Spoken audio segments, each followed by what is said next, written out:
did you have an insight or realization that changed you or allowed awakening? Yeah, I had satori's, and while self-inquiring, I had satori's, experiencing self as the universe, experiencing self as the universe and love, experiencing self as nothing. And yeah, that changed my perspective completely. Because up until then I wasn't sure. I had teachers who had told me, I'd read it in books, but I hadn't really known it to be a truth through to the direct experience or the direct knowing of self as beingness. When that occurred, I felt like such a fraud being an I. Because I know that that's not what I was. I wasn't an I. I wasn't a body. I was beingness.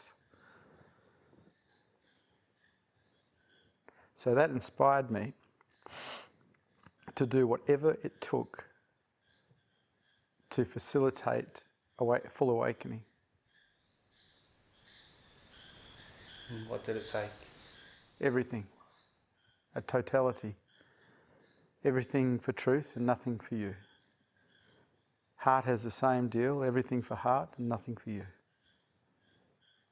And so there's nothing left to talk about in your head. The mind goes silent. It's very beautiful, very peaceful, though there's no interest in peace either. It's just what is. The same as if someone's noisy, it's just what is.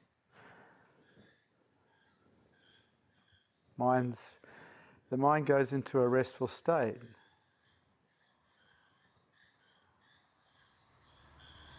We were talking about acceptance earlier.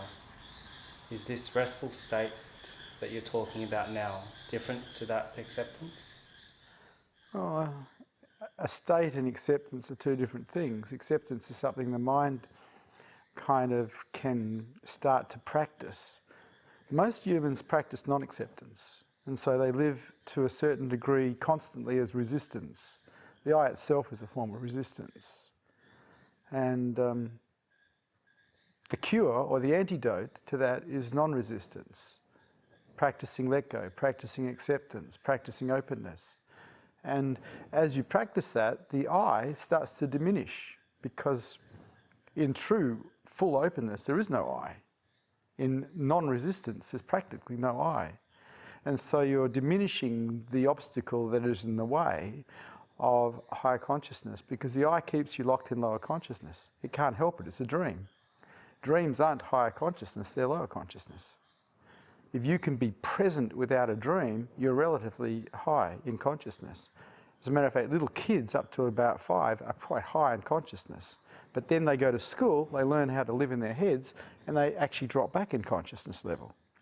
Because even though we might be more knowledgeable as adults, if we're dreaming, if we're living in our heads, well, dream is not higher consciousness, it's lower consciousness.